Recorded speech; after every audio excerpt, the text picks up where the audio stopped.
Pendengar yang kami kasihi dimanapun Anda berada, Anda kembali bersama kami dalam acara Telaga Tegur Sapa Gembala Keluarga. Acara ini diselenggarakan oleh Lembaga Bina Keluarga Kristen atau LBKK, bekerja sama dengan radio kesayangan Anda ini. Saya, Daniel Irot, akan berbincang-bincang dengan Bapak Penginjil Sindunata Kurniawan MK. Beliau adalah seorang pakar dalam bidang konseling keluarga. Perbincangan kami kali ini tentang temanku gay. Kami percaya acara ini pasti bermanfaat bagi kita sekalian. Dan dari studio kami mengucapkan selamat mengikuti. Pak Sindu, bicara temanku gay ini, saya memiliki sebuah pengalaman. Saya memiliki seorang teman yang saya tidak tahu kalau dia gay. Tapi pada suatu malam, waktu saya menginap di kosnya, saya baru mengetahui ternyata dia seorang gay karena dia mendekati saya. Dan karena saya takut, saya tidak tahu bagaimana harus menghadapi dia, sehingga saya tidak lagi berteman dengan dia. Jadi saya ingin tanya kepada Pak Sindu, bagaimana kita ini memahami teman kita yang gay ini? Memang dalam perjalanan pertemanan kita dengan siapapun, baik kita di dunia sekolah, kampus, tempat kerja, ataupun di tengah-tengah masyarakat, kita akan mendapatkan orang-orang yang seperti yang diceritakan, dialami oleh Pak Daniel. Mereka yang punya ketertarikan seksual sesama jenis. Ada yang memang menampakkan dirinya secara nyata, khususnya ini kaum waria, wanita pria. Kita tahu dari penampilannya, bahasa tubuhnya. Ada yang mengakui dirinya, oh aku ini gay, aku ini lesbi. Untuk zaman sekarang, beberapa orang Indonesia sudah lebih berani memproklamasikan demikian. Tapi memang untuk sebagian besar tidak berani. Jadi sifatnya benar-benar seperti tertutupi. Nah, maka di sini Pak Daniel, pertama, kita perlu memiliki pemahaman yang benar terlebih dulu bahwa kaum ketertarikan sejenis itu beragam. Maksudnya beragam bagaimana Pak Sindu? Jadi beragam dari segi latar belakang, juga beragam dari segi ekspresi diri. Yang untuk latar belakang, gambarannya seperti apa? Jadi ada yang terbentuk ketertarikan sejenisnya itu di 12 tahun pertama kehidupannya. Sudah terbentuk lewat perjalanan dari lahir sampai katakan lulus SD, baik tertarik sesama pria maupun tertarik sesama wanita. Sebaliknya, ada yang 12 tahun pertama terbentuk fondasi dasarnya sesungguhnya tertarik lawan jenis. Namun dalam perjalanannya dia memasuki usia dewasa, dia masuk kepada gaya hidup ketertarikan sejenis. Jadi menarik sekali sih, ternyata anak-anak atau remaja dan pemuda itu bisa ada kemungkinan untuk memiliki ketertarikan sesama jenis. Ya, jadi memang sekali lagi ada yang memang sudah fondasinya terbentuk. Jadi pada dasarnya semua kita pada umumnya mayoritas, jauh angkanya nyaris 100%, kita terbentuk ya memang lahir sejak bayi punya potensi untuk heteroseksual, tertarik lawan jenis. Tetapi itu perlu peneguhan, perlu pembentukan di masa 0 sampai 12 tahun lewat kehadiran orang tua yang aktif secara emosional, ayah dan ibu, untuk mengasuh dengan baik, kasih sayang, kehadiran, peneguhan, arahan yang baik, sekaligus pernikahan yang baik kedua orang tuanya, yang menjadi atmosfer yang sehat bagi tumbuh kembang anak di 12 tahun pertama. Kalau demikian, maka akan menjadi pribadi anak ABG, anak remaja, sampai dewasa, anak-anak yang heteroseksual, yang tertarik lawan jenis.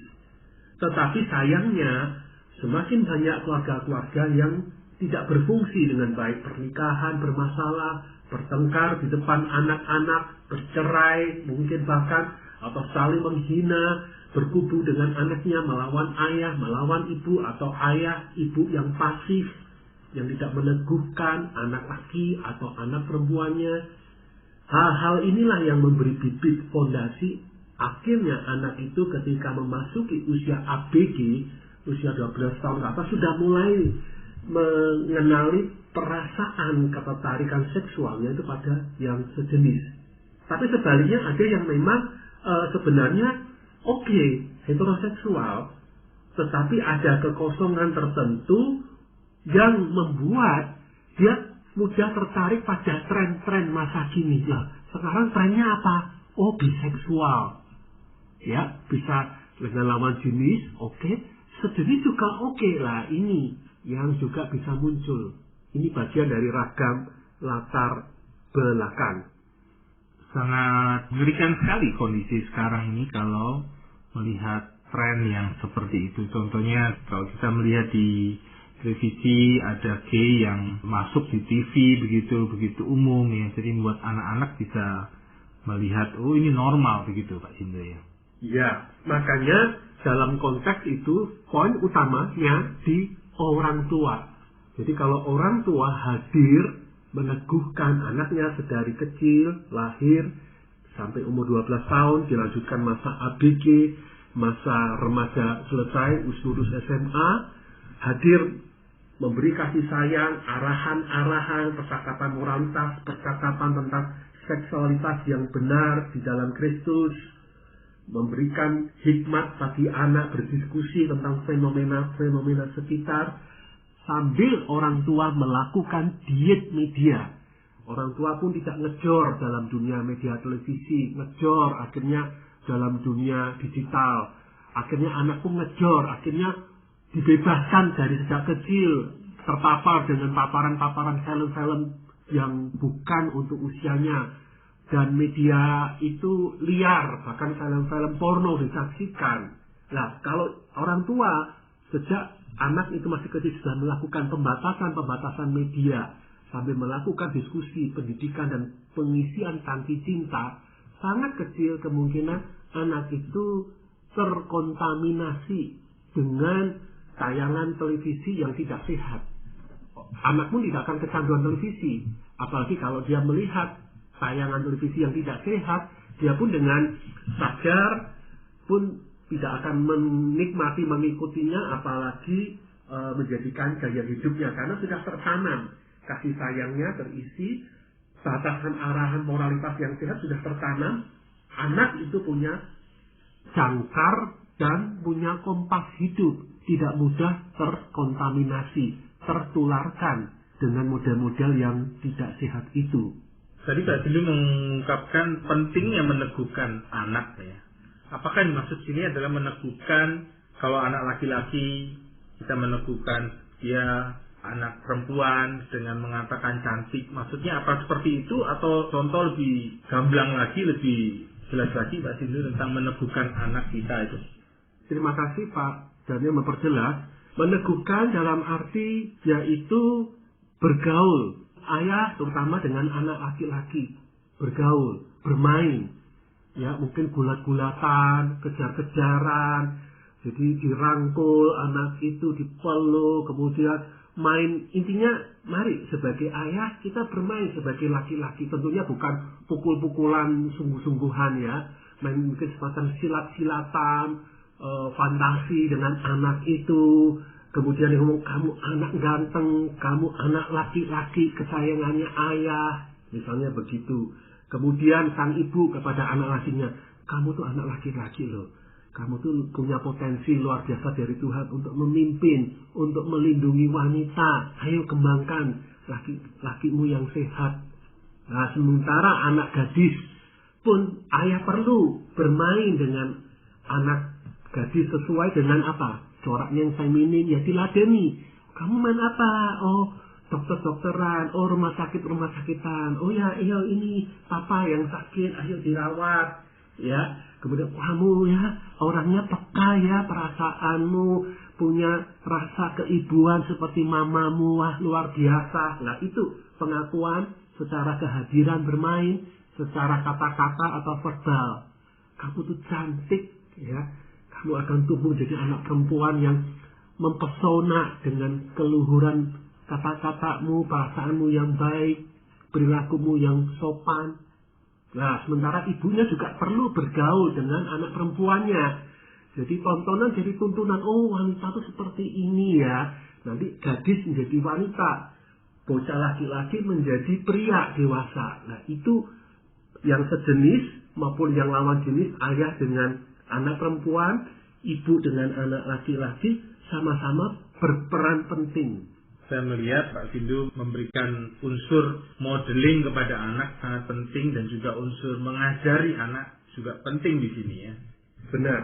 Ada hal yang lain yang kita perlu memahami tentang rekan kita atau teman kita yang gay ini, Pak Sindu. Ya, yang ketertarikan sejenis ini yang saya perluas bisa gay, bisa lesbian, ya.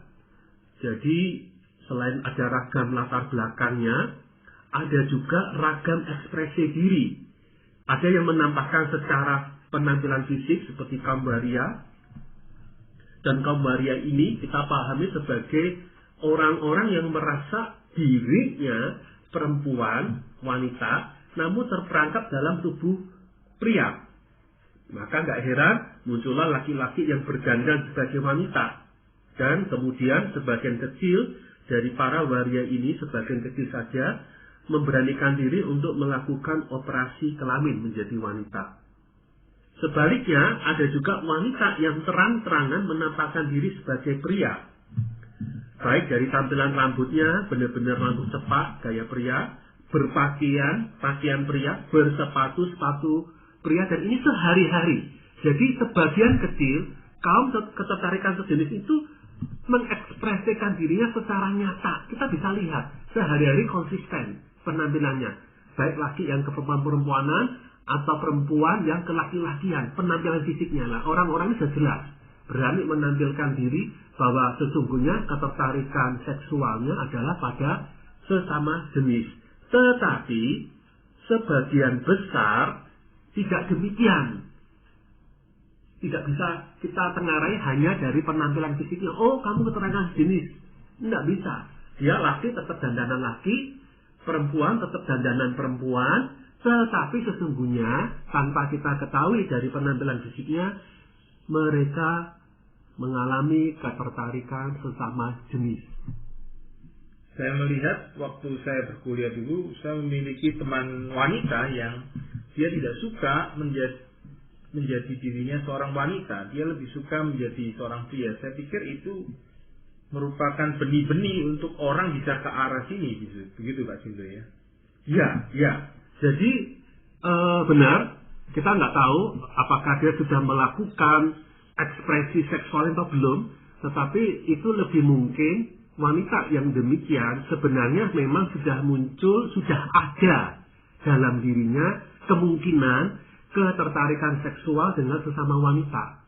Tinggal kita tahu atau tidak, tinggal dia membuka diri, memberitahukan kita atau tidak. Tapi itu lebih mungkin. Bukan pasti ya, tapi lebih mungkin. Kalau dia merasa, aku nggak nyaman jadi wanita, jadi dia nyamannya menampilkan diri memang benar-benar sebagai pria. Nah, ini dia memang sebenarnya sudah dalam fase ketertarikan sejenis sesungguhnya. Untuk membantu teman kita yang gay ini, kira-kira apa yang kita bisa lakukan, atau apa hal yang kita bisa tolong, sikap-sikap apa yang perlu kita miliki? Jadi memang seperti bahasan poin pertama kita perlu memiliki pemahaman yang benar terlebih dulu bahwa kaum ketertarikan sejenis itu beragam. Beragam latar belakangnya, ada yang terbentuk dari kecil, ada yang terbentuk di masa dewasa sebagai peniruan gaya hidup, ada ragam ekspresi diri, nampak terang-terangan, dan sebagian besar tidak mengekspresikan diri secara kentara. Maka poin pertama adalah hindari untuk menghakimi bahwa seseorang, oh dia tertarik sejenis, dia tidak tertarik sejenis. Hindari penghakiman itu, karena itu terlalu prematur, kita nggak bisa mengenali.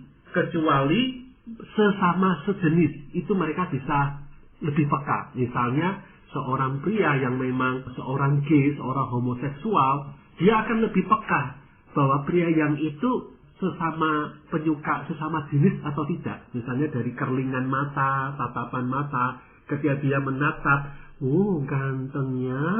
Nah, kemudian laki-laki itu juga membalas dengan pandangan mata yang sama-sama menatap dengan penuh rasa suka. Maka seperti terjadi komunikasi nonverbal, komunikasi tanpa kata-kata. Kita ini berdua sama-sama saling suka sesama pria ya. Itu bahasa-bahasa yang lebih peka dipahami oleh penyuka sesama jenis. Tapi untuk kita yang heteroseksual, kita nggak akan sepeka itu. Makanya poin pertamanya, jangan mudah menghakimi. Ya, memang kecenderungan dari kita manusia ini, kita mudah sekali menghakimi pria yang kewanitaan, seringkali diolok-olok begitu. Itu menjadi hal yang pernah saya lihat. Ya, sejalan dengan itu memang sebaiknya ya tidak menghina. Jangan melakukan tindakan perundungan, bullying kepada kaum yang demikian. Yang kita sudah tahu pun, apalagi yang sudah umum kaum waria, itu kita bersalah. Ya, karena mereka pun sudah banyak pergumulan begitu Pak. Betul. Yang dibutuhkan adalah penghargaan, penghormatan atas nama mereka sebagai sesama manusia. Kemudian hal apa lagi yang kita perlu mengerti Pak Sindu, atau sikap kita dalam mengerti mereka begitu Pak Sindu? Yang kedua, Pak Daniel, kita perlu pahami bahwa mayoritas kebanyakan kaum ketertarikan sejenis ini bukanlah predator seksual, bukanlah pemangsa seksual, ya. Sebagaimana di dalam dunia kaum heteroseksual, kaum yang tertarik lawan jenis, kan sebagian kecil saja yang menjadi predator seksual, sebagian kecil saja yang menjadi pemerkosa. Maka kita perlulah merasa aman, ya. Tidak perlu kita sampai homofobia. Homofobia itu artinya kita begitu ketakutan, dia ini tertarik sesama jenis, dia gay, dia lesbis, jangan deket-deket, nanti aku diperkosa, nanti aku sama orang-orang ini. Aduh, hati-hati, jangan sentuh-sentuh, anak-anak jangan dekat ya, bahaya itu. Itu orang jahat, om itu jahat, tante itu jahat. Nah, itu homofobia. Itu sikap yang keliru. Mayoritas mereka ya seperti kita. Orang-orang yang baik, punya harkat, martabat, punya etika, dan punya penguasaan diri dalam skala tertentu. Seperti pada umumnya kita. Sebagian kecil yang memang liar, ganas, yang menjadi seperti pemangsa seksual, sebagaimana kita kaum heteroseksual. Maka kita nggak perlu takut dan risih untuk berteman, bersentuhan secara wajar, dan tetaplah membangun persahabatan pertemanan dalam batas-batas yang sehat. Sebagaimana standar yang sama kita pakai dengan kaum heteroseksual. Kita bersahabat dengan lawan jenis kan bukan berarti asal memegang tangannya, asal toel sama toel kan enggak kan. Jadi ya sama, kesopanan yang sama itu kita pakai kepada rekan-rekan kita yang mungkin kemudian kita tahu bahwa dia tertarik sesama jenis. Kalau kasus yang seperti itu kita maksudnya bisa terima. Tapi bagaimana dengan kita memiliki teman gay dan teman gay itu tertarik kepada kita misalnya? Apakah kita tetap akan bergaul dekat sama dia begitu? Ya, kalau yang situasi itu berarti kan kondisi berbeda. Sama hanya kita misalnya, kita yang hidup normal, tertarik lawan jenis, kemudian ada lawan jenis yang menyukai kita. Dan kita nggak nyaman dengan itu. Kita merasa aku sudah punya pasangan misalnya. Atau aku memang nggak tertarik sama kamu. Ya, kita bisa memberi batasan. Menjauh begitu. Ya, menjauh. Kalau perlu, ya betul serang, sorry. Ya, aku nggak tertarik. Atau sorry. Kita sebatas teman secara wajar. Seperti itu. Atau memang juga dibarengi tentunya dengan bahasa-bahasa tubuh. Artinya tidak terlalu dekat merespons pergaulan, percakapan dengan dia. Jadi kita bersikap demikian.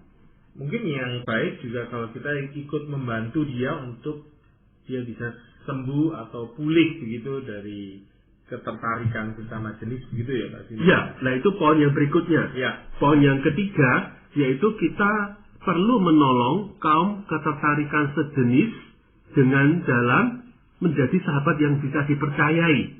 Kalau kita bisa menjadi sahabat yang dipercayai, maka itu memberi landasan untuk nantinya kita berbagi informasi pertolongan. Jadi kita bisa mendoakan, mendampingi dia dalam pertolongan yang lebih intensif. Ya, sangat baik kalau kita memang terus bisa mendekat ya, tidak menjauh ya. Dan misalnya juga kita menolong dia, menolong membangun identitasnya begitu misalnya Pak Sindu. Ya, jadi itu dalam ini memang butuh konseling mendalam, butuh proses lapis demi lapis, tahap-tahap pemulihan. Nah, itu kan bukan mungkin bidang kompetensi kita, nggak apa-apa. Kita sebagai teman bisa mendoakannya, sebagai teman bisa menjembatani untuk mempertemukan dengan konselor yang kompeten, atau menghubungkan dengan komunitas pemulihan, misalnya seperti Pancaran Anugerah yang sudah ada di Indonesia selama kurang lebih 10 tahun lebih, dan ini pelayanan ini berkembang dari berbagai negara yang sudah 30 tahun lebih melayani kaum heteroseksual, melayani kaum homoseksual berbasis dengan kebenaran Kristus, membangun usaha pemulihan dan pemuritan berbasis pemulihan jati diri, relasi, dan seksualitas.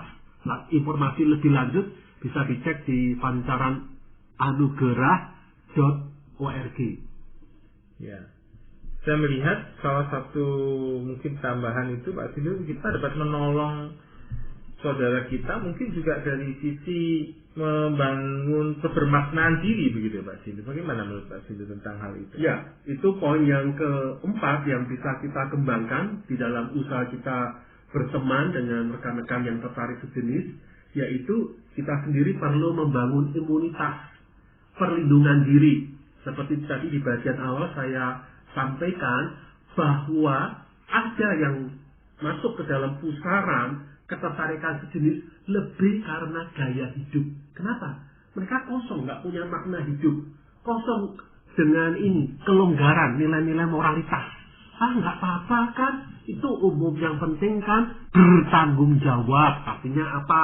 Pakai kondom kalau hubungan seksual, mencegah infeksi menular seksual, mencegah HIV/AIDS. Nah, itu kan sebuah kebohongan karena diri yang kosong.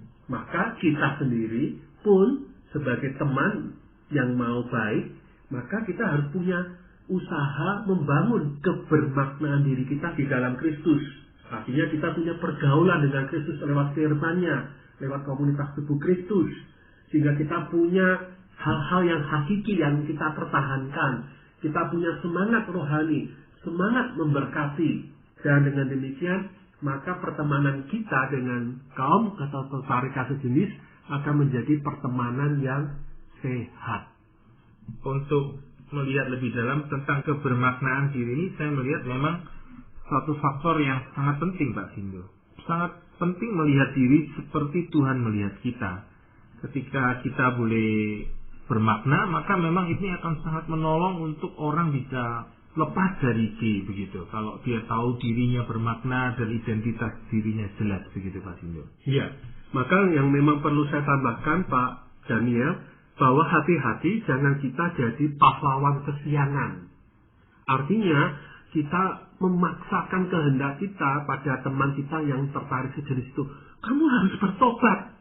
Kamu tuh dosa loh ya. Hati-hati masuk neraka loh ya. Ayo bertobat, ikut aku, cari konselor. Hati-hati untuk jangan memaksakan kehendak.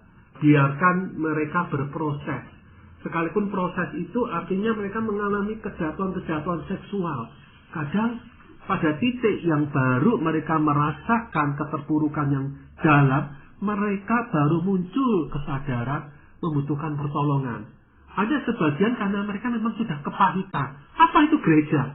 Apa itu konseling? Apa itu kelompok pemulihan? Aku dulu waktu SMP sudah buka diri, dihina-hina, disuruh untuk lebih rajin ke gereja, baca Alkitab.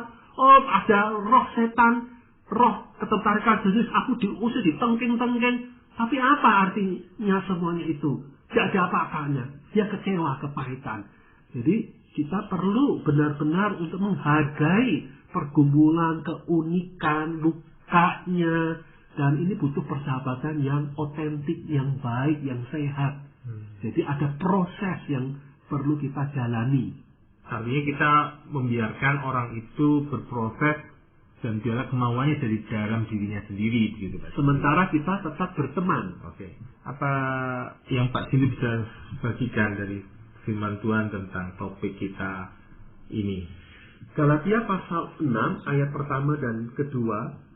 Saudara-saudara, kalaupun seorang kedapatan melakukan suatu pelanggaran, maka kamu yang rohani harus memimpin orang itu ke jalan yang benar, dalam roh lemah lembut, sambil menjaga dirimu sendiri, supaya kamu jangan kena pencobaan.